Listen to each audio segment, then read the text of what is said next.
नाज़रीन ॾिसी रहिया आहियो GTN न्यूज़। आहियां जावेद उस्मान बजाणी घोसपुर मां। नारायणनाथ जी रिपोर्ट मूजिब घोसपुर शहर में वधंदड़ बदमनी, लाक़ानूनियत, अगवा, फुरन ऐं ॾोहनि में आयल वाद ख़त्म न थियण ते जेयूआ जी सॾ ते शहर भरिसां मेन इंडस हाईवे ते टायर सारे धरणो हणी सख़्त एहतजाज कयो वियो। एहतजाज जी अॻुवाणी जेयूआ जे अमीर सैयद सोहेल अमन शाह, मौलाना जमालुद्दीन ओगाई, असदुल्ला ओगाई, सादुल्ला ओगाई ॿियनि कई।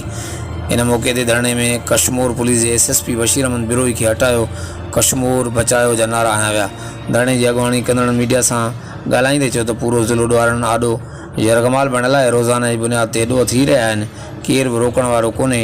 ॾींहं ॾिठे जो लखनि रुपयनि जूं फुरूं विच शहर मां थियनि थियूं।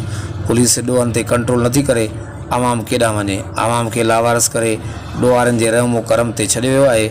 धरणे सबबि सिंध पंजाब ॾे ईंदड़ वेंदड़ ट्रैफ़िक मुअतल थी वई ऐं सवें गाॾियूं बीहजी वयूं।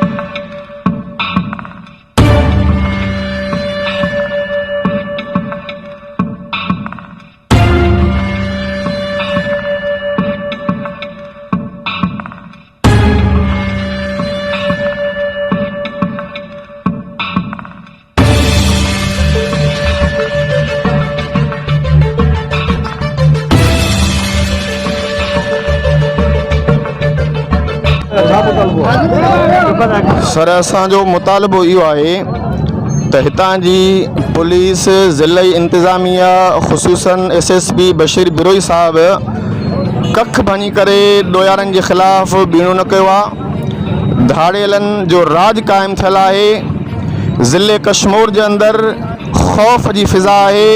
को माण्हू ॿाहिरि निकिरण जे लाइ घर खां तयारु न आहे। को माण्हू दुकान ते अचण जे लाइ तयारु न आहे। कल्ह कंदकोट जे अंदरि 10 लख जी फुर थी आहे। उन खां 2 ॾींहं पहिरियां 6 लख जी फुर हिकु दुकान तां थी आहे। 10 मोबाइलूं जूं खसे विया आहिनि। असांजे हिन गौसपुर मां केतिरियूं मोटरसाइकिलूं फुर कयूं वियूं आहिनि।